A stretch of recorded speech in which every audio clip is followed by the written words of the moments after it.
ભાગળ ચાર રસ્તા ખાતે સુરત શહેર ગોવિંદા ઉત્સવ સમિતિ દ્વારા તૈયારીઓ શરૂ કરાઈ. ભાગળ ચાર રસ્તા ખાતે યોજાનાર મટકી ફોડ કાર્યક્રમને લઈ મટકીઓ બાંધવા શરૂ.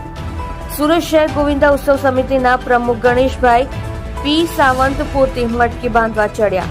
આજે સાંજે 4 કલાકે ભાગળ ચાર રસ્તા ખાતે મટકી ફોડનો ભવ્ય કાર્યક્રમ થશે.